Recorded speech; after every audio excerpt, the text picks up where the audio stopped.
financial system. The cabinet has approved 12 industrial cities under the National Industrial Corridor Development Program. The government green lights 12 projects. This is going to be worth 28,600 crore rupees and is expected to revolutionize India's industrial landscape.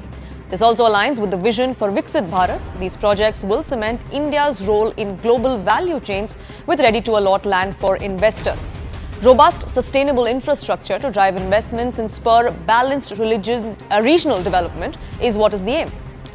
Days after India took up the issue of the seizure of two swarups of copies of the Guru Granth Sahib with authorities in Qatar, they were returned to the Indian embassy in Doha.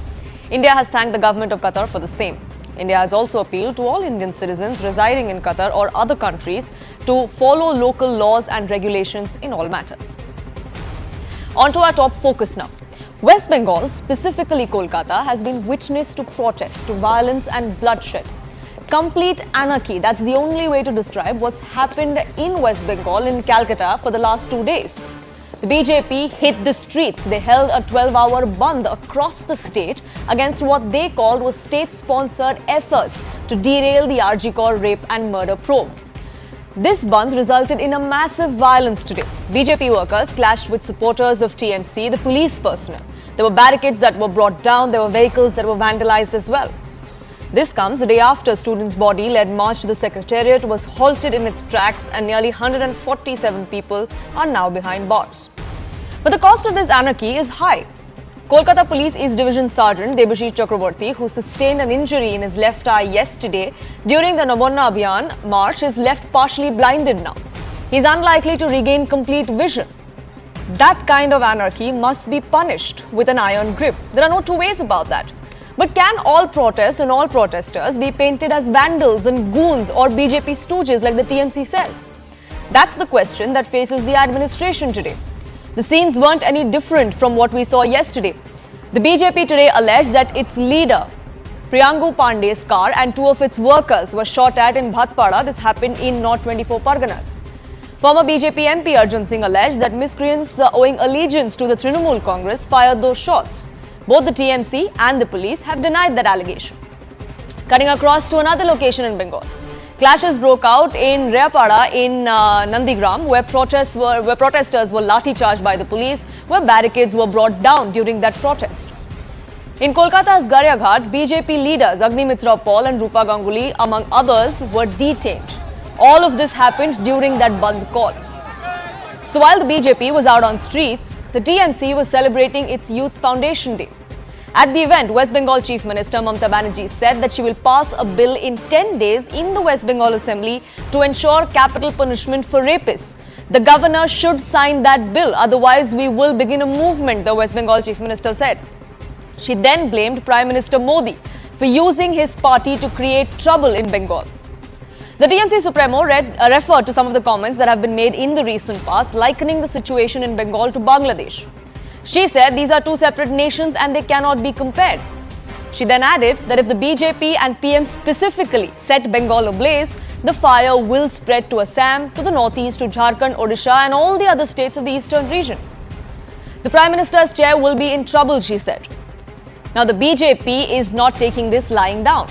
Every leader of the party that we've spoken to now wants to up the ante against Mamata Banerjee. BJP state president, who will be joining me shortly, says this isn't the voice of someone holding a constitutional position. It's the voice of an anti-national. Mamata was speaking the language of Jamaat and agencies must keep a watch on her, they said. The TMC, though, sees nothing wrong in the comment that was made by their leader. But can the TMC wish this controversy away? Or is this just another blow to the party's image in the aftermath of the RG Kar rape and murder case? We'll open that up.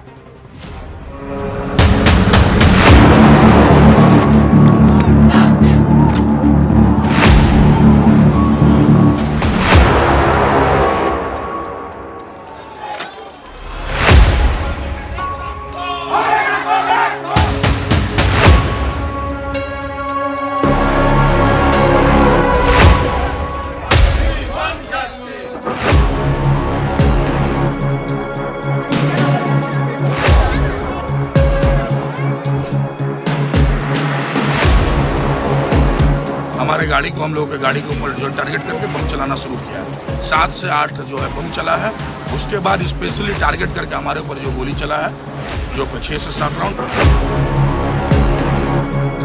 আমরা বারে বারে বলেছি আমরা এই বন্ধের রাজনীতির বিরুদ্ধে, এই কর্মনাশা সর্বনাশা ধর্মনাশা বন্ধের বিরুদ্ধে।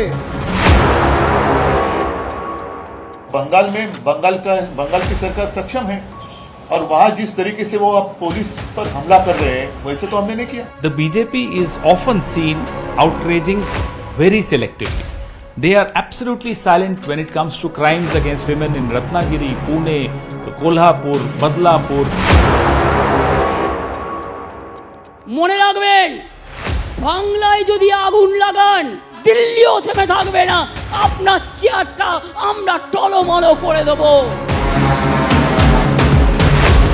কার ভাষা? তো বাংলাদেশের জামাতের ভাষা, ভারত বিরোধী শক্তিগুলোর ভাষা। Let's open this up, and joining me on this broadcast is Sukanta Majumdar, who is the state BJP president of West Bengal. He is also Union Minister of State for Education and Development. So thank you so much for speaking with us here on CNN News 18. First up, I want to ask you the comment that came to the fore from Mamata Banerjee. Do you think this is a threat? Yes, Poonamji, it is purely a threat, and today Mamata Banerjee is politically unable to counter BJP and the agitation, other agitation, those are going on without any flag, without any political flag rather, and the people of the West Bengal, the common people of the West Bengal, they are protesting under the national flag. The students yesterday, they have protested under the national flag, and now actually Mamata Banerjee lost her cool and calmness, and as a result, I feel that she is now desperate to retain her chair. It's interesting that you talk about her chair because she was talking about the Prime Minister's chair. I'll come to that. But you've written to the Union Home Minister as well over this comment. You want centre's intervention. What is it that you're expecting from the Union Home Ministry? See, actually we have experienced a brutal violence after the 2021 assembly election. As per our information, total 25,000 incidents of violence that happened in that period, out of which 12,000 FIR were registered. In most of the cases, people could not come to the police station and they could not register FIR. But after so many constraints, 12,000 approximately FIR have been registered at that time. So we are feeling that the similar kind of violence Mamata Banerjee is trying to unleash over the BJP workers, and now this time along with that BJP workers, the common people of the West Bengal, they will face the violence.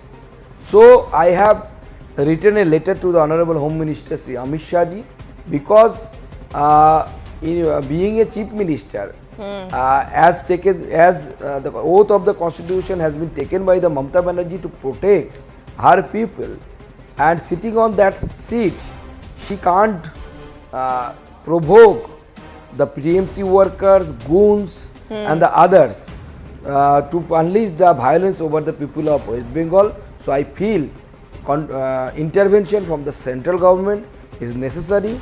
Not only that, I would like to approach the Honorable Governor, who is the custodian of our state, custodian of the constitution in our state, and the constitution of this country under the section 19 and the 21. We have the freedom of life, and as well as all the freedoms that has been given by our constitution. So we will approach the Honorable Governor also that this kind of threat should be treated very seriously, and appropriate action should be taken by the central government. It's interesting that you want the centre to intervene, because Mamata Banerjee thinks the centre is already intervening, because that's what she said today, that the Prime Minister is trying to topple the government in West Bengal. The BJP is instigating this violence through the Prime Minister, or the Prime Minister is doing it through the BJP cadres on ground, is what both the party and the party supremo believe. This is all orchestrated by the BJP is what they say. Mamata Banerjee could not read the wall writing written by the people of this state. You know, on the 14th night, when the social media, the proclaim the night agitation was declared, and the lakhs of people, thousands of lakhs of women especially, they came onto the road and they have protested without any flag. Are they BJP? No, they are not affiliated to any political party. I have seen personally that people from the high risers, those women, mostly they, I feel that mostly they did not come out to cast their vote. People like those family also, they were on the road on 14th night. So this is the actual mindset of the people. People is fed up with this government because it is not only a single incident. Several incidents happen. Total corruption, a corrupt government is running. Our ex-education minister under the jail, behind the bar. Our ex-food minister is behind the bar. Now it is time to our health minister, she will go behind the bar. So this is the thing. That's why people are agitating, students are agitating. They are agitating against this total lawlessness and the mismanagement of the state. But this is not an organic protest, is what the TMC has said right from the start. Even today, when President Draupadi Murmu released that statement, the TMC accused the president of this country also to act like a BJP leader. In fact, it's not just the TMC, there were other within the opposition ranks, within the India bloc that also said the same thing. How do you respond to that? Our opposition should be responsible, I feel. It's a heinous crime that happened, and it is a unique kind of crime that happened in the state of West Bengal. But rather I should ask our opposition parties to concentrate on the statement given by the Mamata Banerjee today. She spoke, what has she spoken? She has spoken that if the Narendra Modi tries to unstabilize and topple her government here, she will start toppling the northeast, Assam, Tripura and the Manipur. So is this the voice of a chief minister of a state under the federal structure of India? It is quite, I don't know, is it a coincidence or not, but similar kind of voices are coming from that part of the outside the country, that is the eastern part of the country, from the Jamaat of Bangladesh.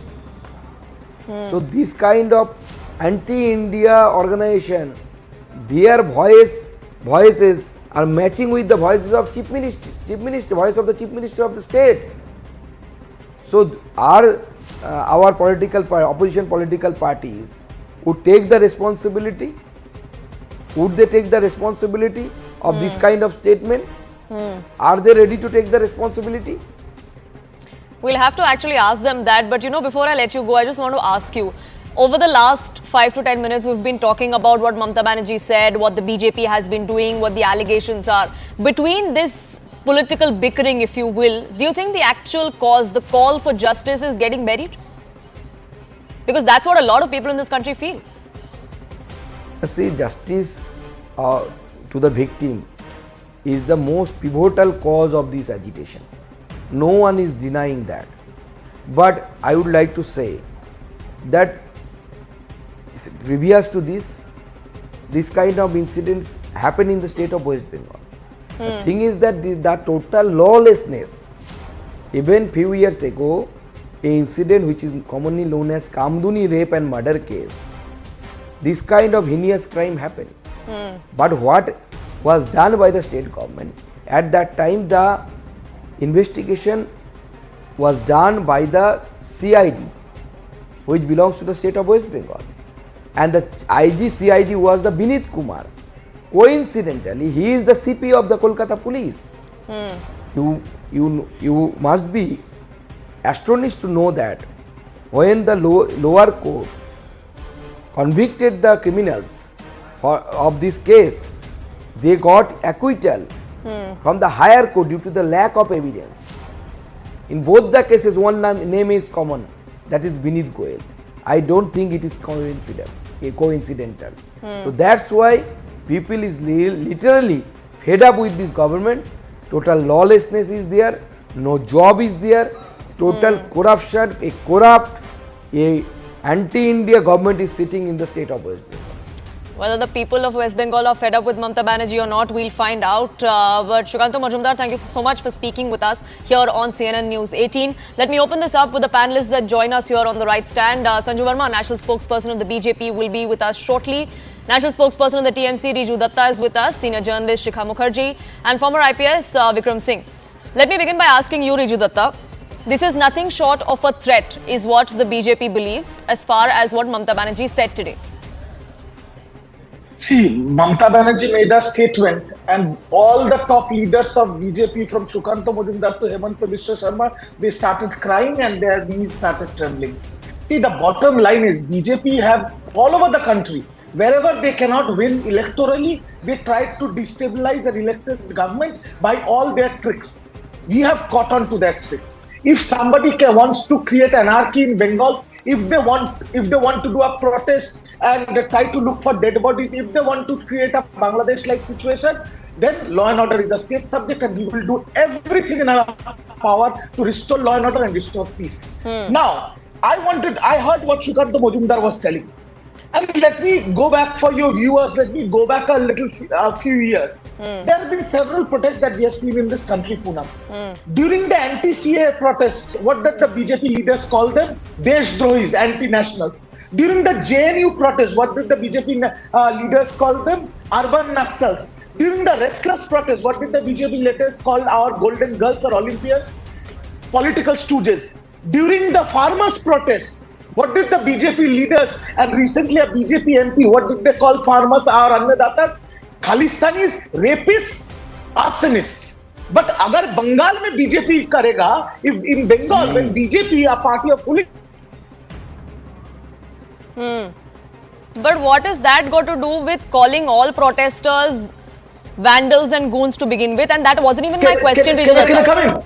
Can I just finish? Finish, Poonam? I got disconnected. Yes, I think we lost your line. Yes, you're back. Yeah. So in Bengal, when they will resort to hooliganism, they will resort to vandalism, they will break barricades, they will blind police officers, they will destroy public and government properties, they will burn police vehicles, and then police take action. Then it is a constitutional protest, and Trinamool Congress and Kolkata police are high-handed. Sure, nobody is saying don't take action against lawbreakers.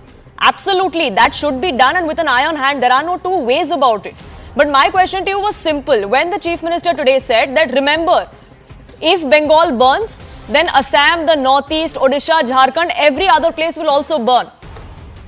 What she tried to say was, I know it is up to interpretation and the national channels can interpret as they feel. But what she tried to say is that if this is the BJP's old trick, that they try to destabilize elected governments with all these backdoor policies. And if you try to do that in Bengal, the most important thing she said, if you try to burn Bengal, I will make sure Narendra Modi, you will be toppled from your chair.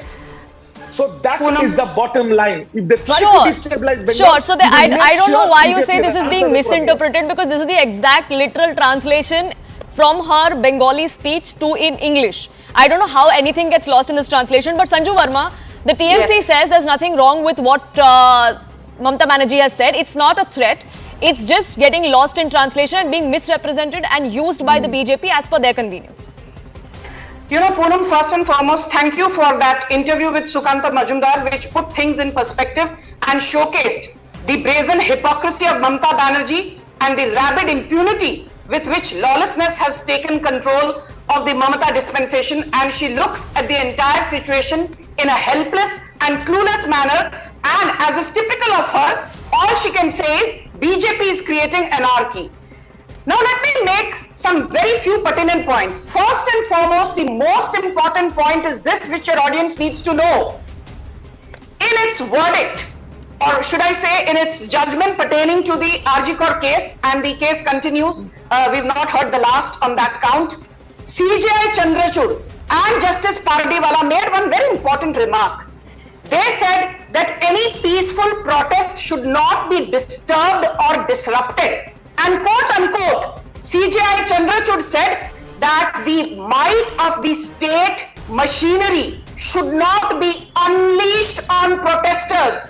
And the manner in which Mamata Banerjee has unleashed the might of the state machinery, the might of TMC goons on students, on civilians, on commoners, on lawyers, on the middle class, on women, on 83-year-old Hindu monks, it shows that Mamata Banerjee is scared. Point number one, and she's running foul of the Supreme Court's diktat. Point number two, whether it was the JNU protest where a Kanhaiya Kumar said, छीन कर लेंगे आजादी, भारत तेरे टुकड़े होंगे इंशाल्लाह इंशाल्लाह, or for that matter the restless protest, or for that matter the Shaheen Bagh protest where dadis were eating chole bhature, biryanis and taking 500 rupees per day to sit on a professional dharna.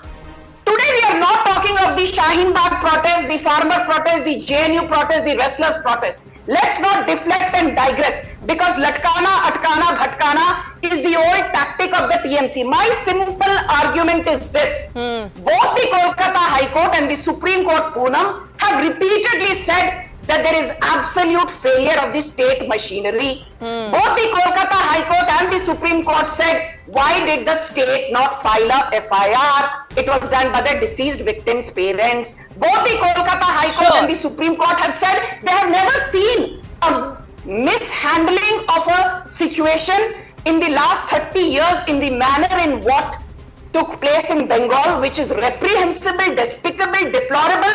And if Mamata Banerjee cannot wake up and smell the coffee, if Mamata Banerjee thinks this is about BJP versus TMC or Congress versus BJP versus TMC, she is completely losing the plot. There is a mass uprising against Mamata Banerjee. Sure. And like every dictator, she refuses to read the writing on the wall. Sanju Verma, yes, but Poonam, just 10 seconds. Poonam, just tell me one thing. How is it that BJP Karyakarta in the middle of a railway station, which is so well guarded, is beaten black and blue with hockey sticks by the Kolkata police, which reports into Mamata Banerjee, and then she has the audacity to say that BJP is creating anarchy? Are all the millions of students out there on the streets, are they anarchists? Are the lawyers who are protesting, are they creating anarchy? Are the doctors creating anarchy? But Sanju Verma, see, while the TMC can't paint all of these protesters as vandals and goons, like I said right at the start, and I'll get Riju Datta on that, but Sanju Verma, you also have to admit that these protests did get out of hand. Several policemen have been grievously injured. There was stone pelting from the protesters' side. So maybe not all of them were tainted, but some of them definitely were there to create trouble.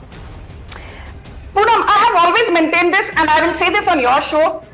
You know, I don't condone from any party. Though I'm the national spokesperson of BJP, I will never support vigilantism or vandalism from any quarter. But I just have to say this, do not miss the woods for the trees. Sure. If there were protests by some people who were indeed goons or vandals, how can you lathi charge thousands of students? How can you use tear gas shells on thousands of doctors? How can you spray water cannon on thousands of civilians? Can I come in? For everything so Riju Datta, then I want to ask you this.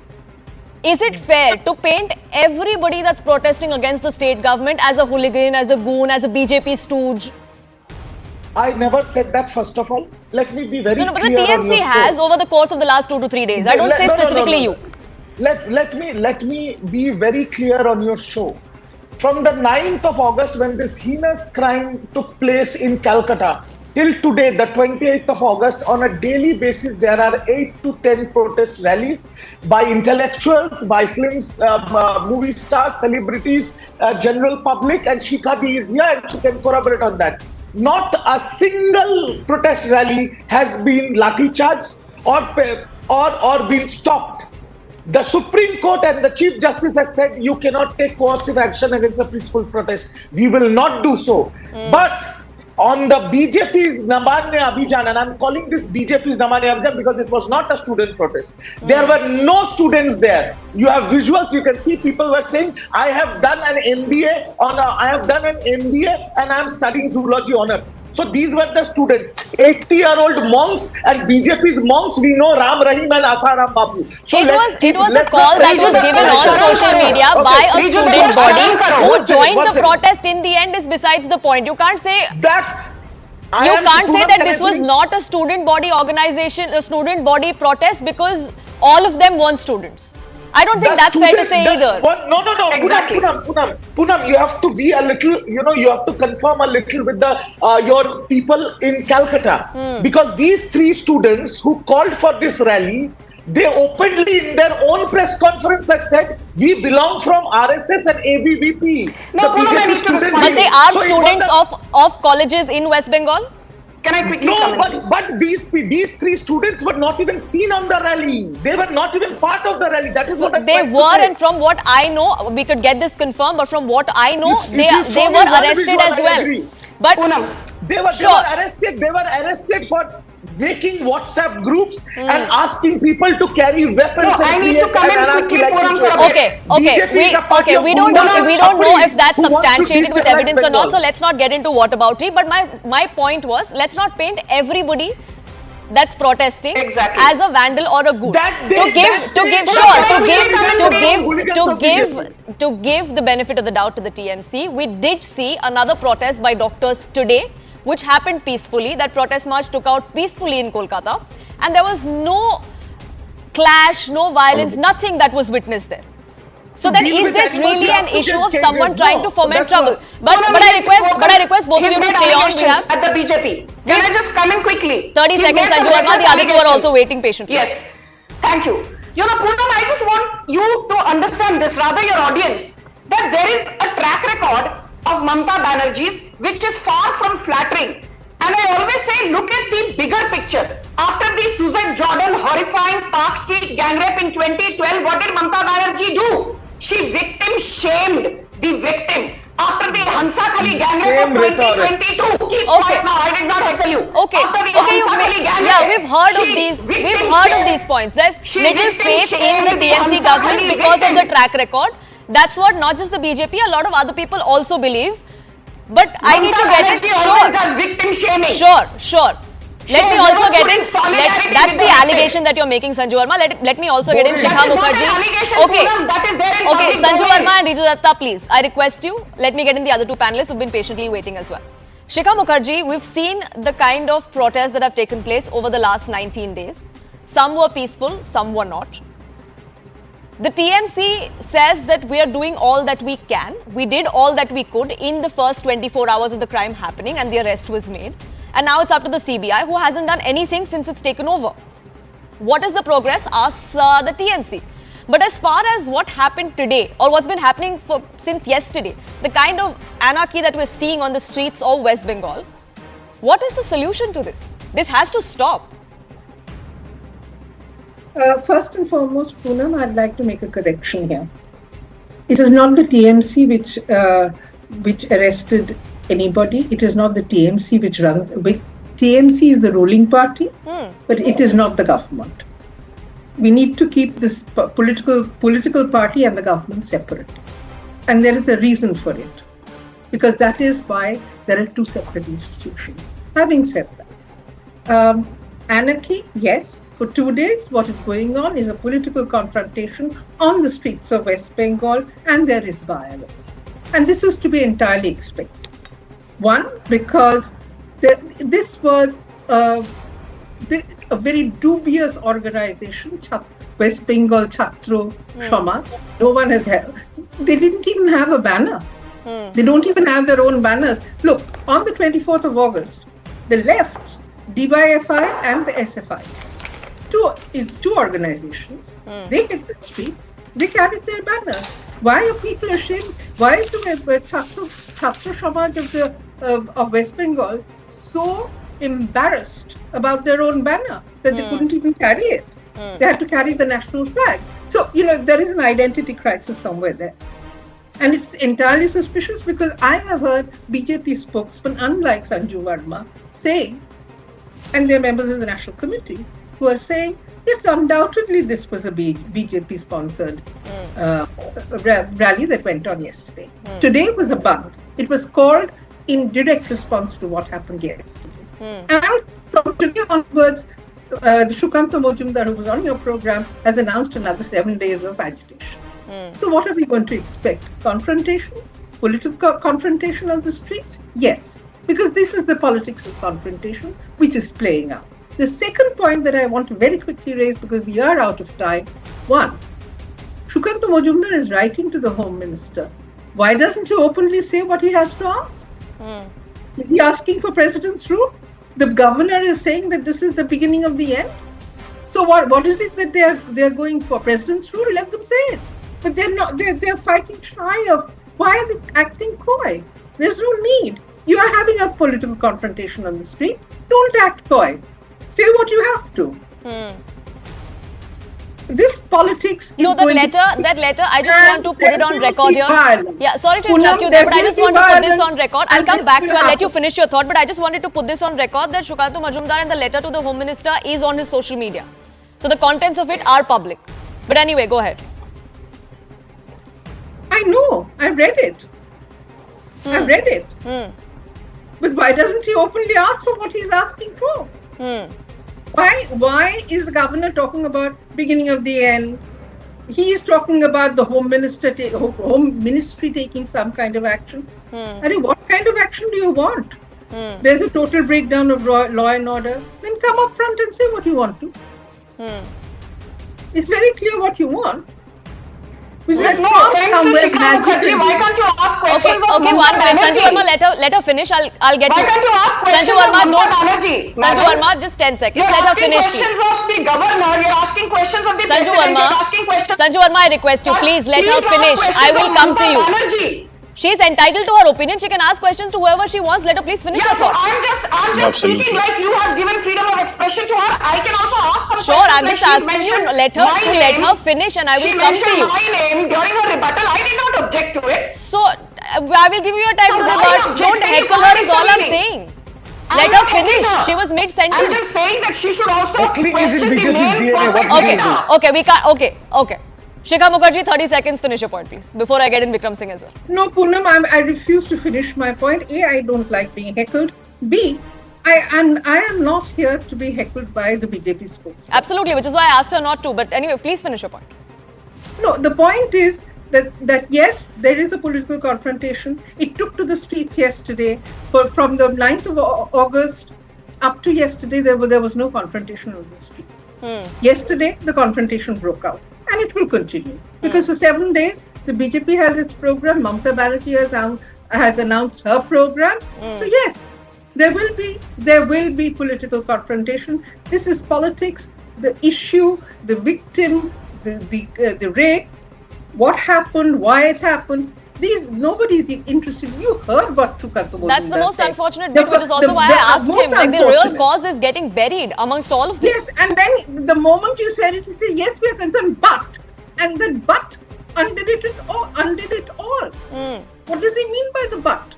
In other words, that's not relevant. Everything else is. His demand in West Bengal to the Home Ministry. Governor, law and order, blah, and that's blah, the blah. unfortunate bit. It's not just the BJP. All political parties are guilty of doing that, of trying to use this issue to try and advance what perhaps are their own agendas. But Vikram Singh, what we saw yesterday, after that, today when there was a bandh call that was given, could the police, the administration have been better prepared? Or is there no way that this can be stopped?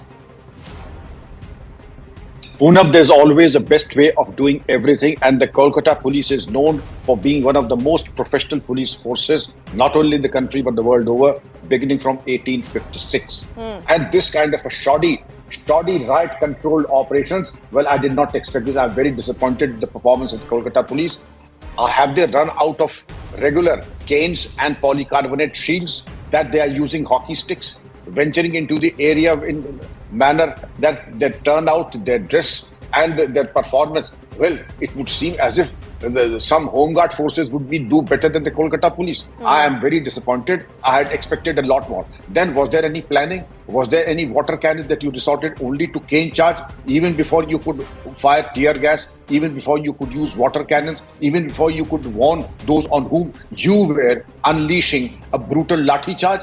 There's always a manner in which you enforce the drill that is known as the lathi drill. There's anti-riot drill, and all the SOPs of the anti-riot drill and the use of force, including the lathi drill, were thrown to the winds. Not a single clause of the rule book was implemented in letter and spirit. Put your CCTV cameras in position, put your videographers, put your drones also to take aerial photographs, so that when there are allegations against you, at least you are able to do this much for yourself, that you are able to protect yourself, that you were in the grave and disproportionate provocation that you resorted to use of force. Under the present circumstance, I think you will not be able to defend yourself, because the manner in which you were caught with hockey sticks and other unconventional weapons of attack on the common man, well, you will have a lot of explaining to do, Poonam.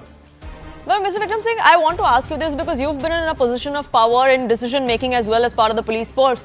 Is it a situation in like these where it's a damned if you do, damned if you don't sort of a situation? We saw when the vandalism happened at the RG Kaur college. Then the police was accused of not acting.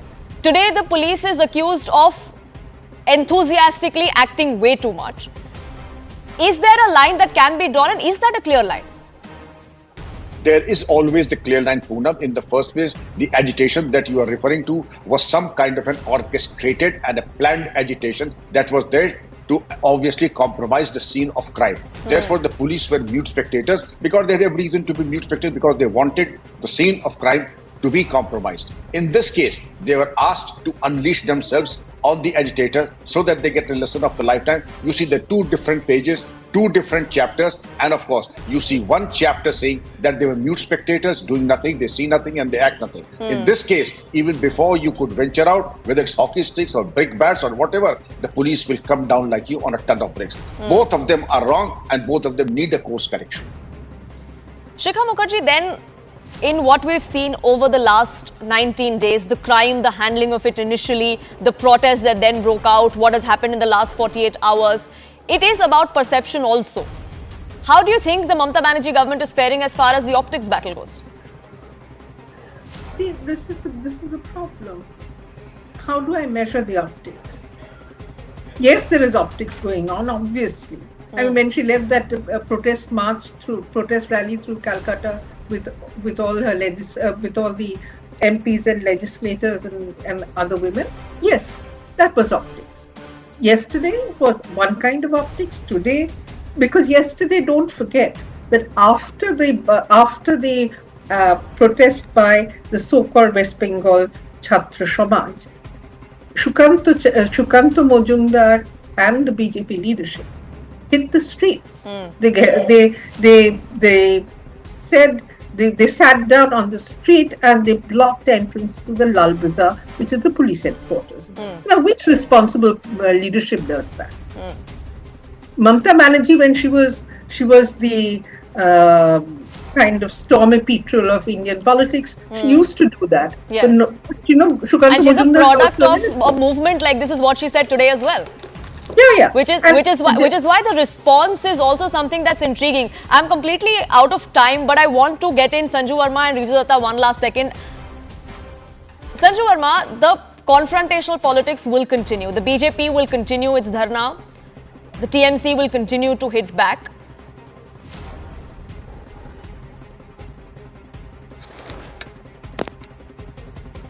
Single day. Am I audible, Poonam? Because Yes. I lost... Yes, Sanju Verma, go ahead. Yeah. Poonam, my simple point is this. Unlike other panelists, and I'm not being disrespectful, this is not about Chhatra Samaj, this is not about Sukanta Majumdar, this is not about Dilip Ghosh, this is not about the BJP. Mamata Banerjee is the chief minister. She's incompetent. Mamata Banerjee has failed as the home minister to maintain law and order in West Bengal. Mamata Banerjee has failed as the health minister because RG Kaur Medical Hospital comes under the aegis of the Bengal Health Ministry. Mamata Banerjee tried shielding the erstwhile principal of RG Kaur, Sandeep Ghosh, and the courts have questioned Mamata Banerjee. And if anyone on this panel, under the garb of being a journalist, is saying that the problem is with the BJP, then that person is not doing service to the cause of the RG Kar victim. I will end it there. Mamata Banerjee has to go. Simple. Sure. So Mamata Banerjee's blood is who the BJP is being for, Riju Datta, but the TMC is firm. They've done all that they could have done. But these protests are going to continue, like I said, whether we like it or not, whether it's by the BJP or other political parties or student organizations or teachers or doctors, they're going to continue. We have nothing against the protests. If you are asking, but will they be better managed? One second. We have nothing against the protest. If you are asking for justice for the victim, we also want the same thing. If you want the culprit to be hanged, we also want the culprit to be hanged by the gallows. But the problem is, on humanitarian grounds, people are on the streets protesting. We support that. But some, I cannot call them human beings, are trying to do their politics to grab the chair. That we will not allow. That we will not allow. And I'm telling you one thing. There's a saying in Bengali, Shokuner Obishape Goru Morena. That is what BJP is trying to do. BJP is praying and hoping that... Shame on you, Riju Datta! Shame on you! These vultures... Shame on you! These vultures cannot beat Mamata Banerjee. Honestly, anybody trying to gain political mileage out of this, and I say anybody and everybody because all political parties are guilty of that. Nobody can be holier than thou, and not just in this case, in every single case. I just hope that as that political bickering gets louder, the call for justice and the real cause does not get any softer, because that's really the voice and the chorus that needs to continue. I have to leave it at that. I thank you all for joining us here on this broadcast and sharing your perspective. We are shifting focus now to something else, a fact check that India has now undertaken. The floods in Bangladesh continue to worsen. This is the first time the new regime is grappling with a crisis that's this large. It's affected more than 5 million people. It seems to have taken a political turn though, because several people in Bangladesh are now blaming India for this havoc. A recent report that was released by a German media entity shows that viral videos stemming out of Bangladesh claiming India to be behind this havoc is misleading. That report has used geolocations and Google Maps to fact-check those false claims. Lots of pictures and videos of the ongoing flood in Bangladesh have been shared online on multiple social media platforms. Old pictures, though, have been released falsely, claiming that they are from these recent floods. In one such Facebook post, a user claimed that in one of the districts which had been completely flooded, there were 3 pictures that were posted to support that claim. What this media entity found out was that not all those pictures were authentic. The first picture is from Bangladesh, but the other 2 are not. The second picture is from Assam, where floods occurred in June this year. Many users on social media have posted videos of a dam releasing water, claiming it to be the Dambur Dam in the Indian state of Tripura. However, the dam in the video is actually a dam that is located in Telangana near the temple of Sri Sailam. Another clue is the weather, which looks quite good in the video that was posted, claiming that it was from Bangladesh, but it had a clear sky. Tripura and many parts of Bangladesh have been facing heavy rain for all of last week. The skies have not been clear in that region for a while now. Blame game over flooding has been commonplace between India and the neighbor. Flooding often occurs due to the region's shared river systems. They lead to frequent blame games. Bangladesh has often accused India of causing floods in their country, especially by releasing water from the Farakka barrage, which stands on the river Ganga. India, on the other hand, blames Bangladesh for not having an adequate flood control system. River and water management experts that are based in Dhaka, they've stated that Bangladesh depends on flood embankments or flood dikes for managing floods in the country. These were constructed mostly in the 1960s or 70s, and their maintenance has been very poor since then. Bangladesh's Information and Broadcasting Affairs advisor has said that India opened a dam without issuing any prior warning, and that didn't give Bangladesh any scope to prepare for what's to come. India rebutted that allegation. Ministry of External Affairs thrashed that claim. They released a statement saying that the flooding is due to waters from the catchment downstream from the dam, which is located 120 kilometers upstream from Bangladesh border. The statement also said that due to heavy rain since August 21st, automatic releases have been observed. So this kind of sentiment that's being whipped up in Bangladesh, it has no takers anymore, because not only has New Delhi fact-checked this and given its rebuttal in equal measure, but around the world too, there are fact-checks coming Bangladesh's way. With that, it's time for a quick break here on this edition. But on the other side, we'll get you how there is another plot to bleed India. Pakistan-based terror masterminds Bleed India plot is now out. I'll get you those details.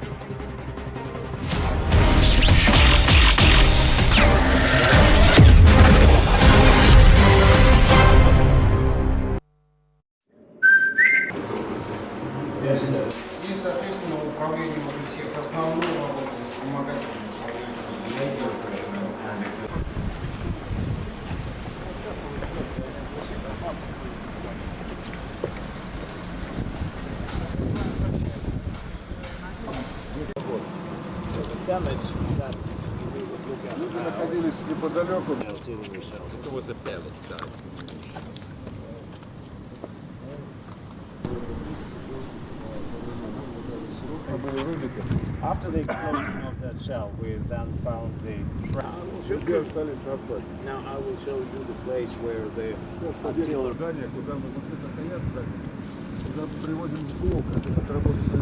Behind us.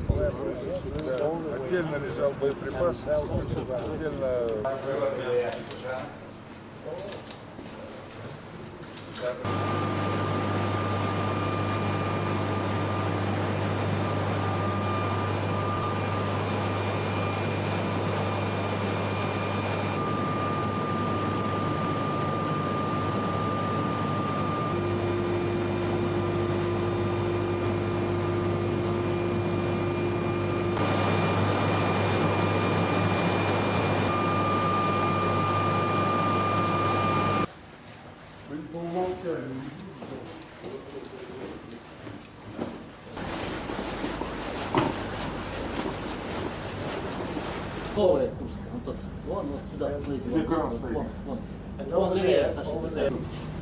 Помещение-то хаят, мы туда еще приедем.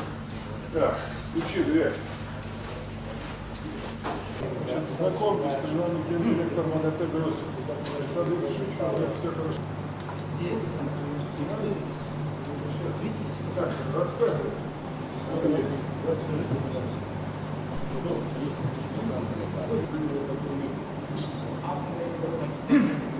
Was upgraded. Of the Chernobyl station, and to judge for yourself can change the whole system, the interface.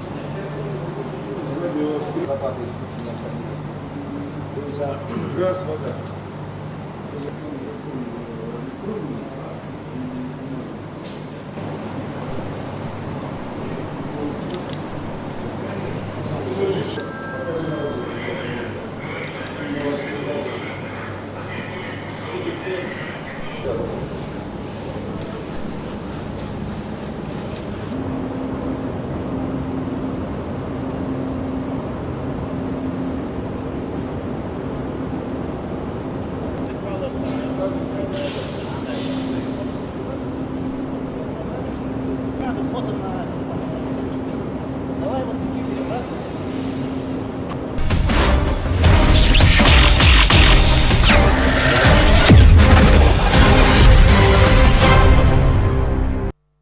Pakistan and its proxies are at it again. ISI-backed terrorist Faratullah Ghori wants to stoke trouble in India. He's asked his sleeper cells in India to carry out attacks on trains across the country.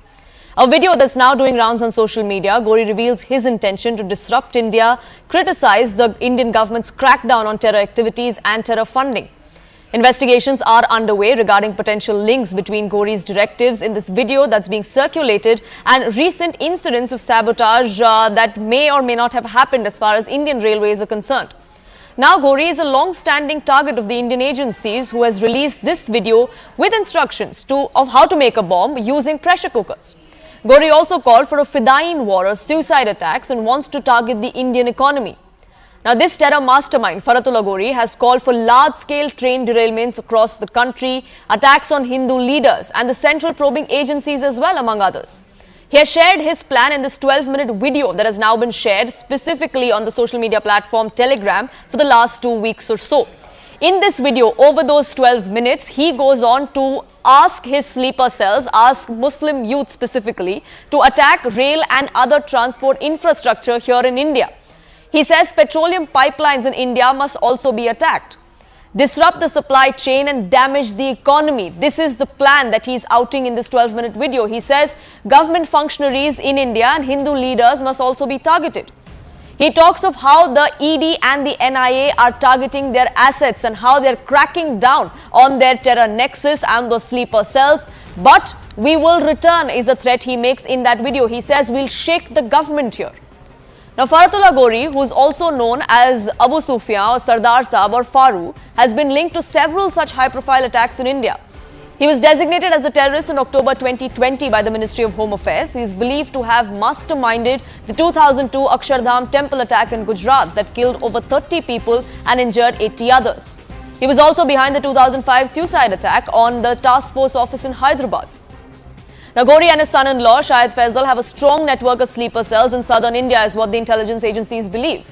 The most recent attack in which his role is suspected is a Rameshwaram cafe blast that took place in March this year. Gori is allegedly orchestrating online jihadist recruitment. Delhi police arrested 3 most wanted terrorists from Delhi and Uttar Pradesh last year and revealed that Gori was their handler. A few months ago, Delhi police took the name of Gori on record after several terrorists of Pune ISIS module were arrested from across the country. Now, notably, this train derailment threat has the Indian authorities on alert. Certain train derailment incidents in the recent past could be reviewed and investigated as well, is what we're learning. But as far as intelligence agencies are concerned, they're not exactly worried at the moment. Sources that have spoken to our investigations editor Manoj Gupta have now said that this is nothing but a radicalization propaganda by Faratullah Gori. He wants to stay relevant because he's not making headlines. He wants to keep this so-called movement alive when there are no takers. This video only reveals frustration on his part because his appeal on other platforms is not making any waves, is what intelligence agencies believe. Agencies in India are monitoring exactly what is transpiring, how far and wide this video has been circulated and what the ramifications could be. But so far, what we think it is are just empty threats. But does this mean that we could be looking at instances of sabotage in the recent past? Remember, there have been several train derailment incidences in the recent past, just in this year alone. We've had the government and the Union Railways Minister on record in the past also say that investigation would be conducted. There were foreign objects that were placed on tracks that led to these derailments as well.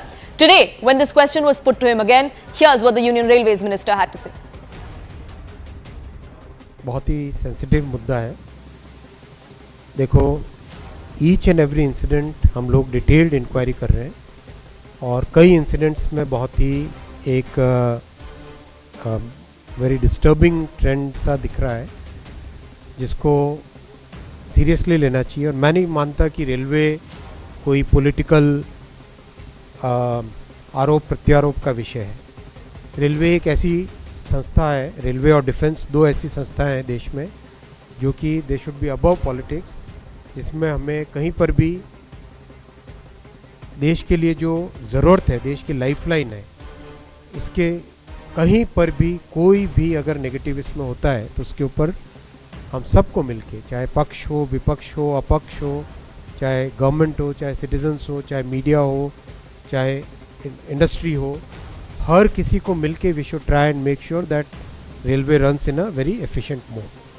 सारा focus उस पर है और इसके अलावा मैं ज़्यादा कुछ कहना नहीं चाहूँगा, लेकिन ज़रूर इस तरह की एक डिस्टर्बिंग ट्रेंड दिखाई दे रही है. और कुछ आज न्यूज़पेपर्स में भी मैंने सुबह पढ़ा था, कुछ ऐसी खबरें भी आई हैं जो और भी डिस्टर्बिंग है. So how exactly should India deal with something like this? It may be empty threats at the moment, but we obviously should be wary of it. We should have our guard up. Major General A.K. Sivaj, Defence and International Affairs expert, now joining us on the broadcast. So thank you so much for speaking with us here on CNN News 18. You know, the kind of threats that have come to the fore now, alarming may not be the word, but they're disturbing for sure. It is something that India needs to be wary of, especially given that we have seen several such train derailments in the past, in the recent past. Absolutely, Poonam, no doubt about it. See, you can't take it lightly. You know, it can't be a coincidence that number of incidents which have taken place, and it raises a lot of doubt that why such an incident is taking place in a particular area only. So the point which is there is the news which is coming out, the intelligence agencies are working that this Faratullah Gori, which is basically a person from Hyderabad, and he is declared terrorist by our government, is now in Pakistan. The ISI is handling him, and here a number of sleeper cell and overground workers which are working, especially in the southern part of the country. So he can be a big threat in time to come. Of course, we don't have to worry, but then we can't take lightly all these things. 2 and 2 Malay 4, very recently when the 3 terrorists were caught in Delhi also, before they could basically execute their task, they have in interrogation told that their handler was Faratullah Gauri, and his son-in-law also is involved in such incidents, and they have been basically sponsored by the Islamic State. So the point today is that we have to work systematically. We have to understand that this is a real threat in future, and this is an invisible threat. It is not a threat which you can easily make out, because they how do they make their own module is through radicalization on the real time, on basically through the internet. And you find that these people are very ordinary looking people, and you will not suspect them, and all of a sudden you will find number of incidents taking place. It will create havoc in the society. Now the threat which is giving, of course we don't have to worry that, but of course as an intelligence man, which I have worked so much in Indian Army, I can tell you that you can't take any such thing lightly, because what is trying to convey derailment of the railway lines and disrupt the supply chain and try to make many other innovative methods of creating havoc in the society. So we have to be very, very careful. And mind you, he's not alone. The ISI is behind him. ISI is known for doing all these things. ISI is waiting for an opportunity to create havoc, because ISI is now feeling it that Pakistan is politically unstable, economically in distress, and the Tehreek-e-Taliban Pakistan and Baluchistan Liberation Army are now becoming powerful day by day. So they will like to divert the attention. They will like things to happen in India. So ISI can go to any extent. In that video, he also goes on to talk about how the ED and the NIA are cracking down, but we have to shake the government. So clearly they are feeling the heat. The kind of terror crackdown that's taking place, not just in Jammu and Kashmir anymore, in the rest of the country as well. All of that is clearly unnerving proxies of Pakistan like him. Very correct. You have hit the nail on the head. He has got 2-3 tasks in hand. One is that he is trying to create a communal disturbance. He is trying to create a wedge in the society by telling that certain section of the society is being targeted by NIA and ED, and we must take a revenge on the government by doing number of terrorist action. And the second thing what they are trying to convey is they are undermining the authority of the government. So you have to take it very seriously, and you cannot take any input lightly. Now remember that this chap is now a fugitive. He is in Pakistan. Pakistan will like to make use of such a terrorist who is basically belong to India, and there is a deniability factor. The Financial Action Task Force sword is always hanging on Pakistan for money laundering and terrorist funding. Correct. They have very, after long time, they came out from the grey list to and as on today they can again put on a grey list, because the track record is very, very poor. So they will like to make use of a fugitive like him, Faratullah Gauri, who is Indian, and they will deny that he is in Pakistan. So I will only say, Poonam, we have to take it, this allegation, this threat which is being circulated through media and telegram seriously, carry out thorough investigation. But certainly the cause of concern is the southern part of country, especially that radicalization increasing through the internet is a cause of concern. There's another piece of information that's now trickling in, and that too is concerning, is the fact that the interim government in Bangladesh has now decided to release Jashmuddin Rahmani of the ABT, which is the Ansarul Bangla team. This was done last week. His release is going to be a cause of concern for India. He's a close associate of Al-Qaeda. He is known for his anti-India propaganda. He is a pro-Al-Qaeda chief of an Islamist outfit. The government is looking at Indian interests, of course, here in India, but clearly that doesn't seem to be the prerogative of the interim government in Bangladesh. This is going to create a new problem as far as India's fight on that frontier is concerned. How concerning is this development? Unfortunately for us, it's on both our frontiers now, both Bangladesh and Pakistan. That's causing concern for New Delhi. But a release of a pro-Qaeda propagandist, what could that mean for India? Very correctly said. The situation, the way things are fanning in Bangladesh is not good for India. 2-3 developments which have taken place. One is this Al Qaeda supporter has been released from the jail. Second thing is Jamaat-e-Islam.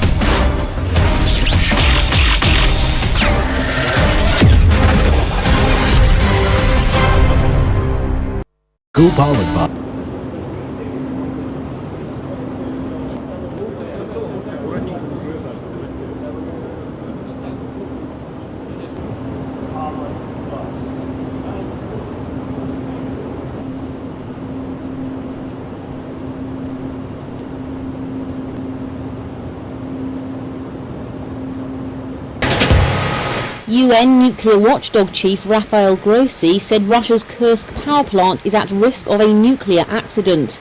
That's while a frontline battle rages in the Kursk region, a mere 25 miles from the plant. When a plant is operating, the temperature is much higher, and if there was the case of an impact or something that could affect it, there would be serious consequences. Grossi, the head of the International Atomic Energy Agency, gave his warning on Tuesday after an inspection. This nuclear power plant is of the RBMK type, which basically means that it does not have the containment dome and protective structure that is typical to most of the more current nuclear power plants. What does this mean? This means that the core of the reactor containing nuclear material is protected just by a normal roof.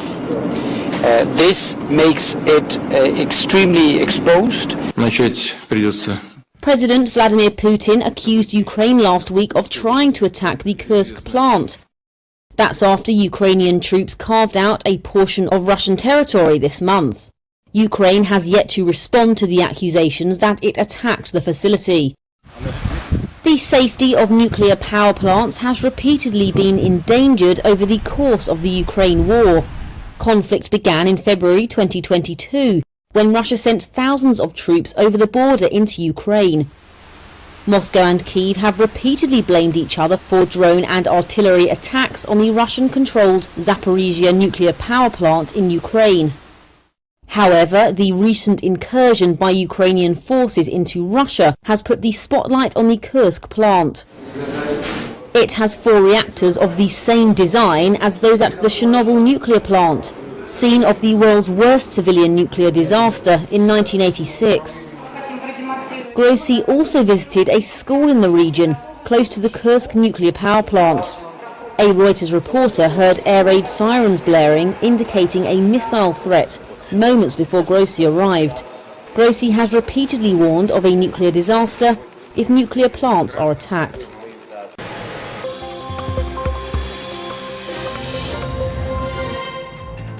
Good evening, this is Brass Tacks. I'm Zaka Jacob. Welcome to the show. The Me Too movement is ripping through the Malayalam film industry on the back of the Hema Committee report. It all started way back in 2017 when a leading actress at that time was physically assaulted at the behest of a leading hero of the time. Now, one after another, big names in the industry are falling like 9 pins. From director Ranjit to actor Siddiq and now possibly actor-turned-politician Mukesh. But will this be restricted to a passing storm? After all, the first set of allegations, like I said, came way back in 2017. The Hema Committee itself had submitted its report to the state government, to the Chief Minister, well over 5 years ago. And yet, there has been no significant action against any of the big fish, any of the big names in the industry. The question then is, are they being held accountable or are they being shielded? If they are being shielded, then by who and for